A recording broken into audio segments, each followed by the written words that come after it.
Ready to get alienated? Well, I know I am, so stick around until the end of the video to find out what engine I'm going to swap out the all original matching numbers 200 cubic oink crossflow for in the 1979 so sublime I'm glad she's mine Sexy XD. Just kidding, I'm gonna tell you now, I'm gonna barra it.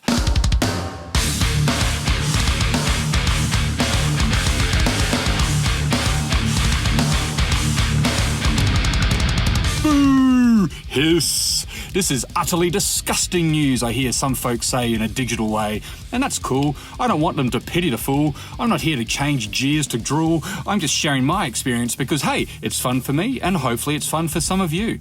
So before I launch my defence, as not to be lynched by those with 351 tramp stamps, here's a quick recap on the history of the custard cake tin while she's been under my stewardship.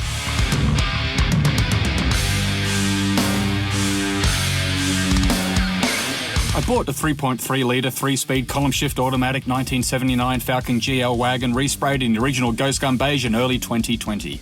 In fact, the kill all joy on planet Earth COVID-19 calamity kicked off at the same time, and I don't believe in coincidence, so therefore the only reasonable assumption a reasonable person can draw is that the coronavirus is entirely and unequivocally all my fault. Just kidding! Fate and destiny are fantasy control measures dreamed up to make the end less terrifying. Existence is random chaos, so fight off the existential dread and do the best you can while you're here. I digress.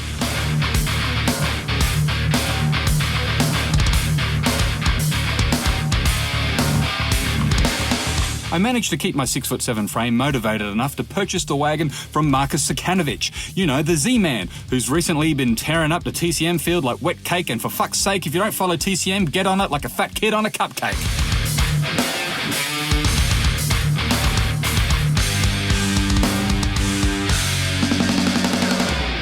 The car looked like this, which to me was bliss, even with the take-the-piss stance of an 80s Heathcote Park funny car. But all this bliss tasted is eventually wasted, and I couldn't resist the urge to persist to splurge and spend a bunch of my chaos dollars on some alterations.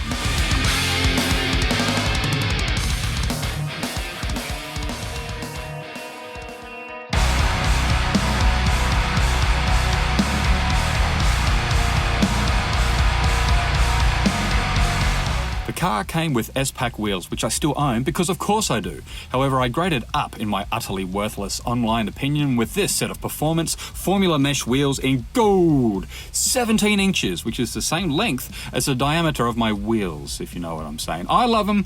Heaps of people seem to agree.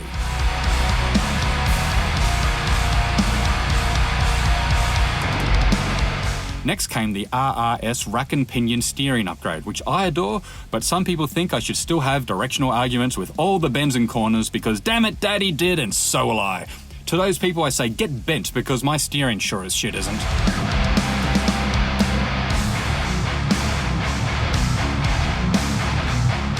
A side effect of the rack and pinion was the need to convert from bench seat column shift to center console floor shift due to the clusterfuck that would have taken place in the steering column, and I'm good with it.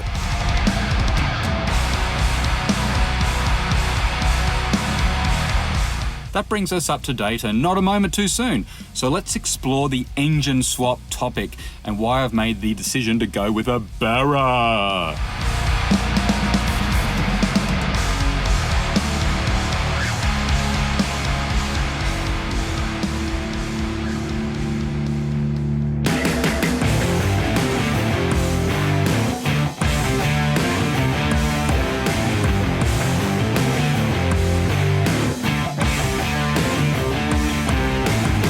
It all comes down to how I intend to spend time with the car.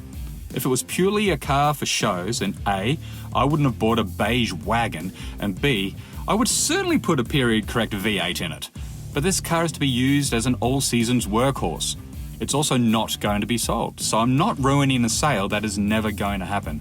It's also not going to be my only car, so the need to appease the spiritedly, strongly opinionated 351 Tunnel Vision Club is completely absent. Don't get me wrong, I would love a 351 in this car. I would love one in any old Ford. Big fan, love its work, but it's just not for me on this build at this time. Maybe the next car. But that will probably be an LS Bandit Trans Am.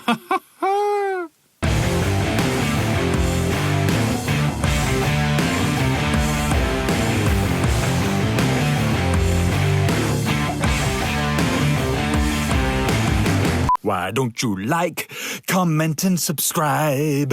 You could be my knight in shiny. Just do it.